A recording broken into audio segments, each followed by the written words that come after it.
नमस्कार दोस्तों, छत्तीसगढ़ महतारी समाचार में आपका स्वागत है।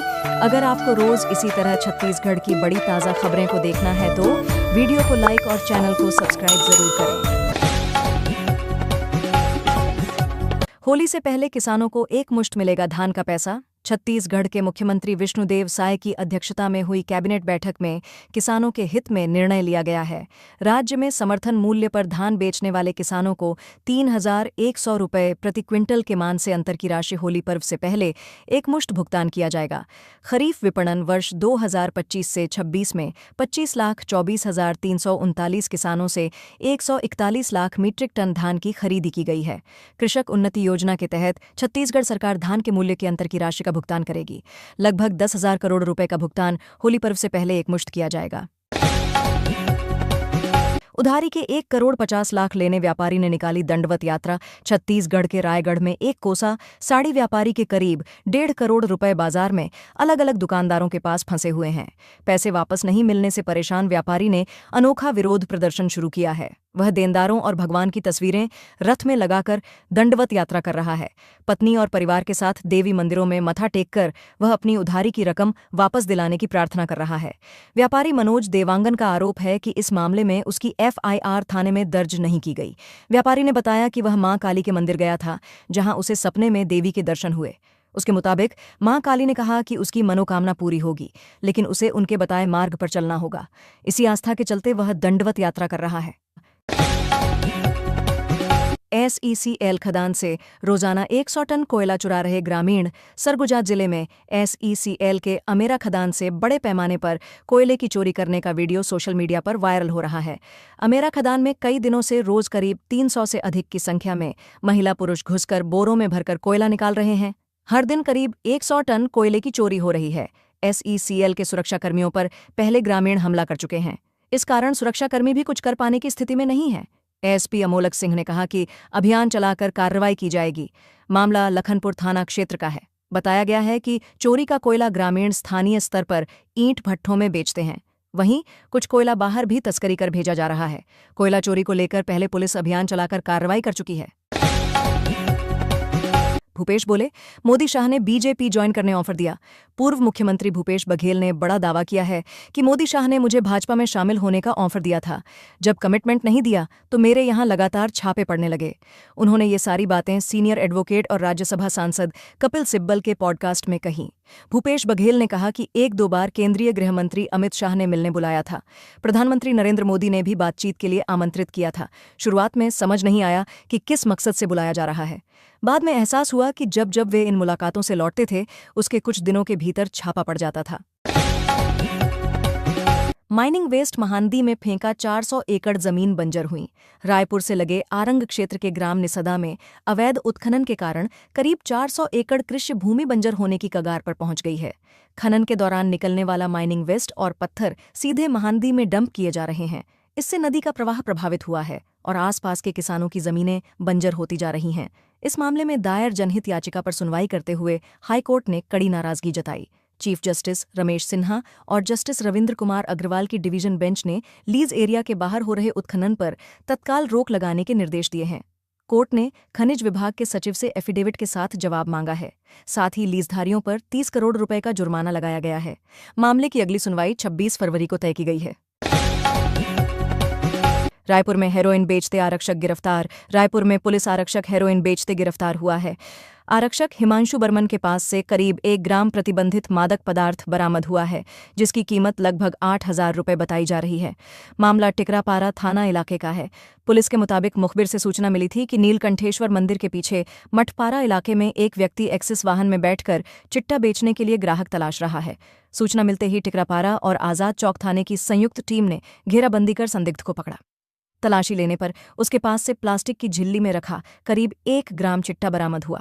पूछताछ में आरोपी की पहचान हिमांशु बर्मन के रूप में हुई, जो रायपुर में पदस्थ आरक्षक है। वह मूल रूप से ग्राम कुंडा, जिला कबीरधाम का रहने वाला है और वर्तमान में जनता कॉलोनी, पुलिस लाइन रायपुर में रह रहा था।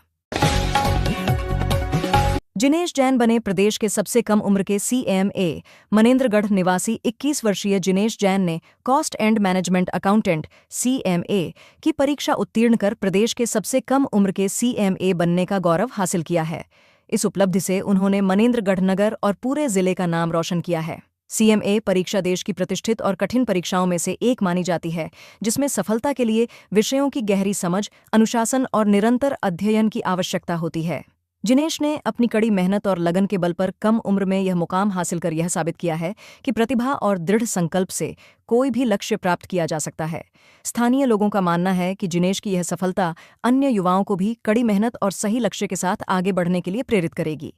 क्षेत्रवासियों, समाज के वरिष्ठजनों और शुभचिंतकों ने जिनेश जैन को उनकी उल्लेखनीय उपलब्धि पर हार्दिक बधाई देते हुए उनके उज्ज्वल भविष्य की कामना की है। छत्तीसगढ़ से गुजरने वाली 26 ट्रेनें रद्द। छत्तीसगढ़ से गुजरने वाली 26 ट्रेनों को रद्द किया गया है। इनमें एक्सप्रेस और मेमू ट्रेनें शामिल हैं। नागपुर मंडल गोंदिया स्टेशन के प्लेटफॉर्म 3 पर बने वॉशेबल एप्रन का डिसमेंटलिंग और बैलेस्टेड ट्रैक बनाने का काम होगा, जिसके लिए 20 दिन तक ब्लॉक लिया जाएगा। इस दौरान 14 ट्रेनों को 4 से 26 अप्रैल तक कैंसिल किया गया है। इसके अलावा रायपुर मंडल में हथबंद भाटापारा सेक्शन में रोड अंडर ब्रिज बनाने गर्डर लॉन्च किया जाएगा। इसके लिए ट्रैफिक ब्लॉक लिया जाएगा, जिससे 14 और 15 फरवरी को कुछ यात्री ट्रेनें प्रभावित रहेंगी। इसके अलावा भिलाई स्टेशन पर डिसमेंटलिंग कार्य के कारण भी कुछ ट्रेनें रद्द रहेंगी। रेलवे के अनुसार 14 और 15 फरवरी को कुल 12 ट्रेनें रद्द रहेंगी। इन ट्रेनों के रद्द होने से छत्तीसगढ़, महाराष्ट्र, पश्चिम बंगाल, दिल्ली, मध्य प्रदेश, बिहार और पंजाब जाने वाले यात्रियों को दिक्कत होगी। बदलेगी प्राइमरी और मिडिल सरकारी स्कूलों की यूनिफॉर्म। राज्य सरकार ने सरकारी स्कूलों में कक्षा 1 से 8वीं तक पढ़ने वाले विद्यार्थियों के लिए शिक्षा सत्र 2026 से 27 से नई यूनिफॉर्म लागू करने का निर्णय लिया है। अब तक छात्र आसमानी रंग की शर्ट और नेवी ब्लू पैंट तथा छात्राएं ट्यूनिक पहनती थीं। नई व्यवस्था के तहत विद्यार्थियों को स्लेटी रंग की पैंट और नीले रंग की चेक शर्ट पहननी होगी। यह यूनिफॉर्म आधुनिक, साफ सुथरी और निजी स्कूलों की यूनिफॉर्म जैसी आकर्षक होगी। राज्य शासन ने यूनिफॉर्म निर्माण के लिए छत्तीसगढ़ राज्य हथकरघा विपणन सहकारी संघ को लगभग 55 लाख यूनिफॉर्म का 156 करोड़ रुपए का ऑर्डर दिया है। इशिका यादव को Rang Jhanjhar best actress award. Chhattisgarhi film अभिनेत्री इशिका यादव ने रंग झांझर अवार्ड 2025 से 26 में सर्वश्रेष्ठ फिल्म अभिनेत्री का खिताब जीता है। उन्हें यह सम्मान उनकी सुपरहिट फिल्म मोर छनिहा भुइयां 3 में शानदार प्रदर्शन के लिए दिया गया। Rang Jhanjhar award Chhattisgarhi film industry association की तरफ से हर साल आयोजित किया जाता है। ये पुरस्कार प्रदेश के फिल्म जगत में उत्कृष्ट योगदान देने वाले कलाकारों को सम्मानित करता है। इशिका यादव कोरबा की रहने वाली हैं। इस उपलब्धि के बाद इशिका यादव के प्रशंसकों में खुशी का माहौल है। उन्होंने यह अवार्ड अपने परिवार, दोस्तों और शुभचिंतकों को समर्पित किया, जिन्होंने हमेशा उन पर विश्वास किया। इशिका यादव ने फिल्म निर्देशक सतीश जैन के प्रति आभार व्यक्त किया।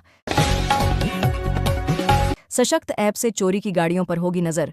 छत्तीसगढ़ के रायगढ़ में पुलिस का दावा है कि बाइक चोरी की वारदातों में लगातार कमी आ रही है।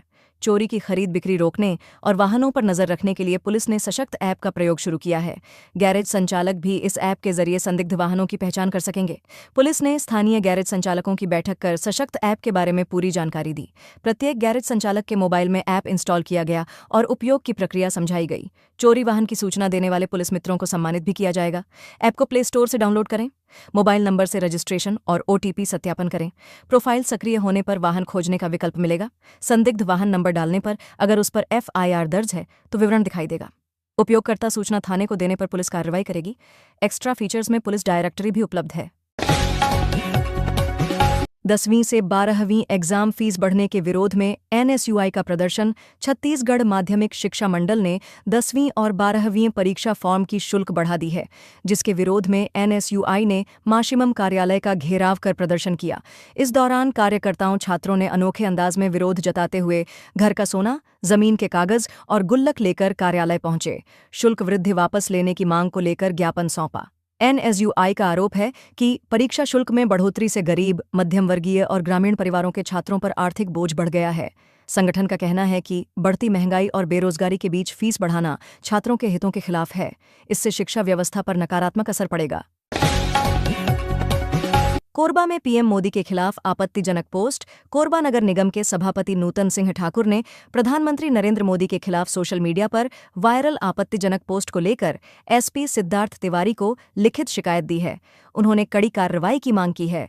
पुलिस ने जांच कर नियमानुसार कार्रवाई का आश्वासन दिया है। शिकायत में बताया गया है कि वायरल पोस्ट में प्रधानमंत्री नरेंद्र मोदी को बच्चों के यौन शोषण अपराधी जेफरी एप्स्टीन का सहयोगी बताया जा रहा है। राव साहब, नामक फेसबुक आईडी से प्रधानमंत्री मोदी की एडिट की हुई तस्वीर पोस्ट कर उन्हें एप्स्टीन फाइल से जोड़ने की कोशिश की गई है। इसी तरह मलिक साहब नामक फेसबुक आईडी से भी एडिटेड फोटो के साथ अभद्र टिप्पणी पोस्ट की गई है। एक अन्य फेसबुक आईडी समाजवादी विचारधारा से बिना किसी प्रमाण के प्रधानमंत्री मोदी पर मानसी सोनी नामक महिला का शारीरिक शोषण करने और उसे गायब करने जैसा गंभीर आरोप लगाया गया है। सीएम साय का हेलीकॉप्टर पेंड्रा में भटका। छत्तीसगढ़ के मुख्यमंत्री विष्णुदेव साय का हेलीकॉप्टर मंगलवार को पेंड्रा पहुंचने के दौरान भटक गया। निर्धारित पेंड्रा हेलीपैड की जगह हेलीकॉप्टर गौरेला के गुरुकुल मैदान के हेलीपैड पर उतर गया। यह घटना हेलीपैड के स्थान के कोऑर्डिनेशन में कमी के कारण हुई। दरअसल मुख्यमंत्री के 2 दिवसीय दौरे के लिए गौरेला के गुरुकुल मैदान और पेंड्रा के मल्टीपर्पज स्कूल मैदान में अलग अलग हेलीपैड बनाए गए थे। मुख्यमंत्री के साथ हेलीकॉप्टर में धरसीवां विधायक अनुज शर्मा भी मौजूद थे। इस घटना ने स्थानीय स्तर पर चर्चा का विषय बना दिया है। सूत्रों ने कोऑर्डिनेशन की कमी को इसका मुख्य कारण बताया है। मुख्यमंत्री पेंड्रा में आयोजित अरपा महोत्सव में शामिल हुए। स्कूली बच्चे करंट प्रवाहित तार से झूलते दिखे। कोरबा जिले के पुरानी बस्ती कोहड़िया स्थित प्राथमिक एवं माध्यमिक शाला स्कूल का एक वीडियो सोशल मीडिया पर वायरल हो रहा है। इसमें स्कूली छात्र छात्राएं अपनी जान जोखिम में डालकर बिजली के तारों के पास खेलते दिख रहे हैं। वायरल वीडियो में कक्षा 5वीं और 6वीं के बच्चे खेल अवकाश के दौरान लगभग 7 फीट ऊंची दीवार पर चढ़कर विद्युत प्रवाहित तारों से झूलते और दीवार पर बैठे नजर आ रहे हैं। यह स्थिति गंभीर खतरे को दर्शाती है, क्योंकि बच्चे कभी भी गिर सकते हैं या करंट की चपेट में आ सकते हैं। स्थानीय नागरिकों ने स्कूल प्रबंधन पर लापरवाही का आरोप लगाया है। उनका कहना है कि बच्चों की सुरक्षा के प्रति गंभीरता नहीं दिखाई जा रही है। यदि समय रहते इस पर ध्यान नहीं दिया गया तो कोई बड़ा हादसा हो सकता है। भूपेश बोले, हिमंता पहले संपत्ति की जांच कराएं फिर केस करें। असम के मुख्यमंत्री हिमंता बिस्वा शर्मा ने छत्तीसगढ़ के पूर्व मुख्यमंत्री भूपेश बघेल के खिलाफ 500 करोड़ का मानहानि केस किया है। इनके साथ कांग्रेस नेता जितेंद्र सिंह और गौरव गोगोई का नाम भी शामिल है। यह मामला एक प्रेस कॉन्फ्रेंस के दौरान लगाए गए 12,000 बीघा जमीन के कथित आरोपों से जुड़ा है। दरअसल मुख्यमंत्री हिमंता बिस्वा शर्मा ने सोशल मीडिया प्लेटफॉर्म एक्स पर इसकी जानकारी दी है। उन्होंने कहा कि भूपेश बघेल और अन्य कांग्रेस नेताओं ने उनके खिलाफ जानबूझकर गलत और दुर्भावनापूर्ण आरोप लगाए, जिससे उनकी छवि को नुकसान पहुंचा है। इसलिए उन्होंने अदालत में सिविल और क्रिमिनल मानहानि का केस दर्ज कराया है। Additional drug controller Sanjay Netam suspend. नकली दवाओं से जुड़े एक गंभीर प्रकरण में लापरवाही और आचरण नियमों के उल्लंघन के आरोप में सहायक औषधि नियंत्रक संजय कुमार नेताम को निलंबित कर दिया गया है। आरोप है कि नेताम ने कार्यालयीन समय के दौरान आरोपियों के साथ सार्वजनिक स्थान पर बैठक की और प्रकरण से जुड़ी फाइल भी दिखाई। इस दौरान खाद्य सुरक्षा अधिकारी राखी सिंह ठाकुर भी मौजूद थीं, जिन्हें जशपुर भेज दिया गया है। नियंत्रक कार्यालय उपसंचालक खाद्य एवं औषधि प्रशासन जिला रायपुर की जांच में पाया गया कि सारंगढ़ निवासी खेमराज बानी और उनकी पत्नी, जो नकली दवाओं के मामले में आरोपी हैं, उनके साथ मोतीबाग स्थित टेन कैफे कॉफी हाउस में दोपहर करीब 2:30 बजे बैठक की गई। ये बैठक कार्यालयीन समय में हुई और संबंधित फाइल भी दिखाई गई। ये मामला दैनिक समाचार पत्रों में प्रकाशित होने और न्यूज चैनलों में प्रसारित होने के बाद शासन के संज्ञान में आया। रायगढ़ में ऑपरेशन शंखनाद 32 मवेशियों के साथ एक आरोपी गिरफ्तार। छत्तीसगढ़ के रायगढ़ जिले में मवेशी तस्करों के खिलाफ अब पुलिस ने ऑपरेशन शंखनाद शुरू किया है। 32 मवेशियों को मारते हुए भूखे प्यासे एक मवेशी तस्कर ओडिशा ले जा रहा था, जिसे घेराबंदी कर पुलिस ने गिरफ्तार किया है। मामला लैलूंगा थाना क्षेत्र का है। सूचना के आधार पर पुलिस टीम ने ग्राम करवाजोर मार्ग पर दबिश देकर घेराबंदी की। मौके से एक व्यक्ति को हिरासत में लिया गया, जिसने पूछताछ में अपना नाम रब्बुल खान निवासी करवाजोर बताया। पुलिस के अनुसार वह मवेशियों को ओडिशा ले जाने की बात स्वीकार कर रहा था। मामले की जांच जारी है। पुलिस ने मौके से 32 मवेशी बरामद किए, जिनकी अनुमानित कीमत करीब 2,56,000 बताई जा रही है। बरामद मवेशियों का पशु चिकित्सक से स्वास्थ्य परीक्षण कराया गया और उन्हें सलखिया गौशाला में सुरक्षित रखने की व्यवस्था की गई है। चंद्राकर बोले, मनरेगा में छत्तीसगढ़ जोड़ने पर रोने लगे थे भूपेश। छत्तीसगढ़ के पूर्व मंत्री और भाजपा के वरिष्ठ नेता अजय चंद्राकर सोमवार को बालोद दौरे पर रहे। इस दौरान उन्होंने केंद्रीय बजट को लेकर पत्रकारों से चर्चा की। पत्रकारों ने उनसे पूछा कि जब 100 दिन के रोजगार की गारंटी पूरी नहीं हो पाती तो 150 दिन का लक्ष्य कैसे पूरा होगा। इस पर चंद्राकर ने कहा कि पहले केंद्रीय बजट में मनरेगा का प्रावधान लगभग 95,000 करोड़ रुपए था, जो अब बढ़कर 1.5 लाख करोड़ रुपए से अधिक हो गया है, जिससे रोजगार 150 दिन का टारगेट पूरा होगा। उन्होंने कहा कि इससे आम जनता, किसान और मजदूर वर्ग को सीधा लाभ मिलेगा। उन्होंने आरोप लगाया कि तत्कालीन नेता प्रतिपक्ष रहे भूपेश बघेल दिल्ली पहुंचकर रोने लगे कि छत्तीसगढ़ का नाम जोड़ दिया गया। फिर छत्तीसगढ़ का नाम हटवाकर महात्मा गांधी का नाम जोड़ा गया। चंद्राकर ने कहा कि कांग्रेस को छत्तीसगढ़ के नाम से ही घृणा थी और नाम बदलने का काम भाजपा ने नहीं बल्कि कांग्रेस ने पहले किया। हाईकोर्ट बोला, मुस्लिम व्यक्ति पूरी संपत्ति वसीयत नहीं कर सकता। छत्तीसगढ़ हाईकोर्ट ने लोअर कोर्ट के आदेश को खारिज कर दिया है। कोर्ट ने स्पष्ट किया है कि कोई मुस्लिम व्यक्ति अपनी संपत्ति का 1/3 से अधिक हिस्सा वसीयत के जरिए किसी को नहीं दे सकता, जब तक कि बाकी वैध वारिस अपनी सहमति न दें। हाईकोर्ट ने कहा कि मुस्लिम कानून में वारिसों के अधिकारों की सुरक्षा एक मूल सिद्धांत है। यह फैसला कोरबा जिले से जुड़े एक मामले में आया है, जहां एक विधवा को उसके पति की संपत्ति में हिस्सा देने से निचली अदालतों ने इनकार कर दिया था। दरअसल 64 साल की जयबुन्निशा ने अपने पति अब्दुल सत्तार लोधिया की जायदाद पर हक मांगते हुए हाई कोर्ट में अपील की थी। उन्होंने कोरबा के द्वितीय अतिरिक्त जिला न्यायाधीश के फैसले को चुनौती दी थी। कोर्ट ने उनके केस को 2015 और 2016 में खारिज कर दिया था। जयबुन्निशा के पति की 2004 में मौत हो गई थी, जिसके बाद भतीजे मोहम्मद सिकंदर ने एक वसीयत पेश की, जिसमें दावा किया गया कि सारी जायदाद उसे मिलेगी। सिकंदर ने खुद को पालक बेटा बताया था। जयबुन्निशा ने इस वसीयत को फर्जी बताया और कहा कि यह उनकी सहमति के बिना बनाई गई थी। दुर्ग एसएसपी की क्राइम कंट्रोल को लेकर मीटिंग। दुर्ग जिले में अपराध नियंत्रण को मजबूत करने और पुलिसिंग को अधिक प्रभावी बनाने के उद्देश्य से एसएसपी विजय अग्रवाल ने पुलिस कंट्रोल रूम में थाना प्रभारियों और राजपत्रित अधिकारियों की अपराध समीक्षा बैठक ली। क्राइम मीटिंग में जांच की गुणवत्ता, लंबित मामलों की स्थिति, प्रतिबंधात्मक कार्रवाई, प्रशासनिक अनुशासन जैसे विषयों पर विस्तार से चर्चा हुई। बैठक के दौरान एसएसपी विजय अग्रवाल ने अधिकारियों को 16 बिंदुओं पर काम करने के निर्देश दिए। गंभीर और संवेदनशील अपराधों में त्वरित, निष्पक्ष, गुणवत्तापूर्ण विवेचना सुनिश्चित करने पर विशेष जोर दिया गया। क्राइम मीटिंग में एसएसपी ने आदतन अपराधियों, निगरानी बदमाशों, फरार वारंटियों पर कड़ी वैधानिक कार्रवाई के निर्देश दिए। अवैध हथियार, मादक पदार्थ, जुआ सट्टा जैसी गतिविधियों पर प्रभावी नियंत्रण स्थापित करने के निर्देश भी दिए गए। पीडब्ल्यूडी चीफ इंजीनियर की पीएम और सीएस से शिकायत। पूर्व गृह मंत्री ननकी राम कंवर ने प्रधानमंत्री नरेंद्र मोदी, मुख्य सचिव विकासशील और पीडब्ल्यूडी सचिव कमलप्रीत सिंह को पत्र लिखकर लोक निर्माण विभाग के चीफ इंजीनियर विजय कुमार भतपहरी की शिकायत की है। उन्होंने विजय भतपहरी पर भ्रष्टाचार के आरोप लगाए हैं। ननकी राम कंवर ने अपने पत्र में आरोप लगाया है कि विजय कुमार भतपहरी ने अलग अलग पदों पर रहते हुए नियमों की अनदेखी कर अपने चहेते ठेकेदारों को गलत तरीके से फायदा पहुंचाया। उन्होंने मामले की निष्पक्ष और गहन जांच के लिए केंद्रीय अन्वेषण ब्यूरो सीबीआई से जांच कराने की मांग की है। पूर्व गृह मंत्री ननकी राम कंवर ने आरोप लगाया कि कमीशनखोरी के माध्यम से न केवल सरकारी धन का दुरुपयोग किया गया, बल्कि लोक निर्माण विभाग और शासन की छवि को भी गंभीर नुकसान पहुंचा। ननकी राम के अनुसार भतपहरी के खिलाफ पहले भी गंभीर शिकायतें और केस दर्ज हो चुके हैं, लेकिन राजनीतिक पहुंच और प्रभाव के चलते कार्रवाई आगे नहीं बढ़ पाई। धमतरी में पुलिस कार्रवाई न होने पर चक्का जाम। छत्तीसगढ़ के धमतरी जिले के मुजगहन गांव में देर रात ग्रामीणों ने चक्का जाम कर दिया। यह विरोध प्रदर्शन पुलिस प्रशासन और थाना प्रभारी के खिलाफ था, जिसमें ग्रामीणों ने शिकायत के बावजूद कार्रवाई न होने का आरोप लगाया।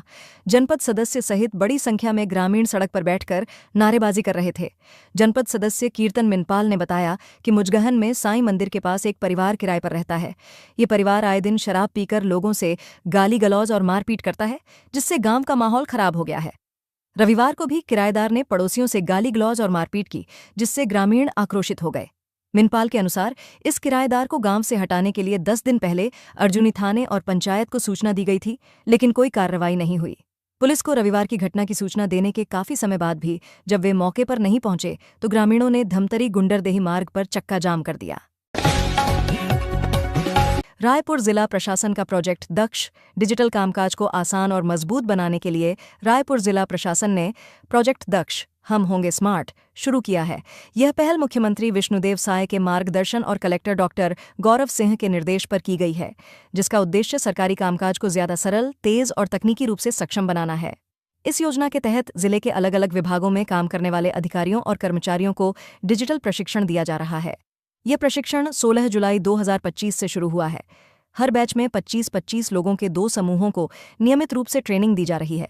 अब तक 132 बैचों में 2245 अधिकारी और कर्मचारी इस प्रशिक्षण को पूरा कर चुके हैं। प्रशिक्षण के दौरान ई-ऑफिस, ऑनलाइन कामकाज, डिजिटल टूल्स और नई तकनीकों के उपयोग की जानकारी दी जा रही है। जिला प्रशासन का कहना है कि प्रोजेक्ट दक्ष से सरकारी सेवाएं ज्यादा पारदर्शी होंगी और काम तेजी से होगा। इससे आम लोगों को समय पर और बेहतर सरकारी सेवाओं का लाभ मिल सकेगा। बलौदाबाजार में युवा संवाद कार्यक्रम 61 युवाओं को रोजगार नियोजन पत्र दिए गए। बलौदाबाजार में जिला ऑडिटोरियम में युवा संवाद कार्यक्रम का आयोजन किया गया। कार्यक्रम में वित्त मंत्री ओ.पी. चौधरी मुख्य अतिथि और मुख्य वक्ता के रूप में शामिल हुए। राजस्व मंत्री टंकराम वर्मा ने कार्यक्रम की अध्यक्षता की। कार्यक्रम के दौरान 61 युवाओं को रोजगार नियोजन पत्र प्रदान किए गए। साथ ही जिले की नवनियुक्त महिला आरक्षकों और खिलाड़ियों को सम्मानित किया गया।